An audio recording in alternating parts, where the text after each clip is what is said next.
Hi, welcome to another episode of Hot Takes. How bad is it for Rachel Reeves that she's been described as being morally bankrupt for pushing extremist policy, highly damaging policy, and affecting the poor and the vulnerable the most? And that this criticism and calling her morally bankrupt is coming from Jeremy Corbyn. If you are pushing an agenda that even Jeremy Corbyn thinks is extremist, how far off the scale are you? And Corbyn is a communist. He was a card-carrying member of the Communist Party. And yet even he is balking at how far to the left this Labour government is going. It's dripping into Marxist territory and it's harming the most vulnerable in society as it's doing it. Mate, Rachel Reeves must be sitting there in number 11 going, I'm being criticised by Corbyn? It's bad, isn't it? Now, of course, they've already announced cuts to the foreign aid budget, which has annoyed those on the left. They're looking at cutting all the benefits, which is going to annoy those on the left.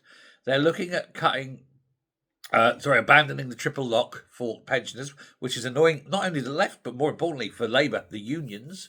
They've already cut the winter heat allowance. They're reducing the ability to save into a cash ISA.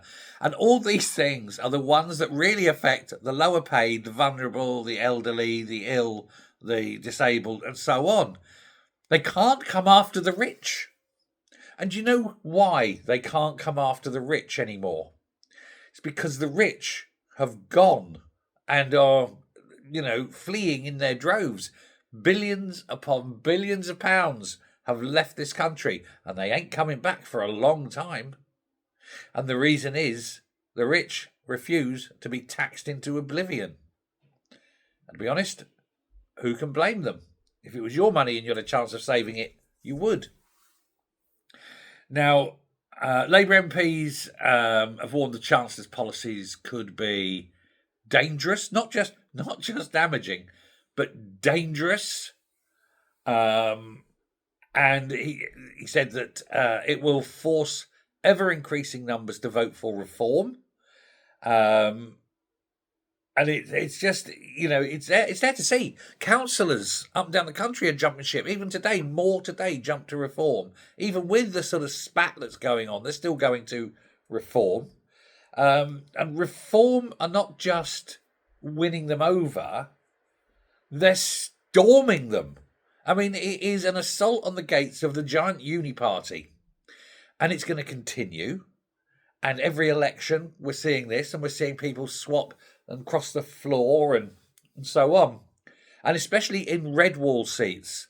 The red wall for Labour is crumbling. It was strong and now its foundations are going. And then you get Jeremy Corbyn sort of hoving his battleship onto the lawn, as it were, and turning his guns on the government's policies and their record and their direction on everything.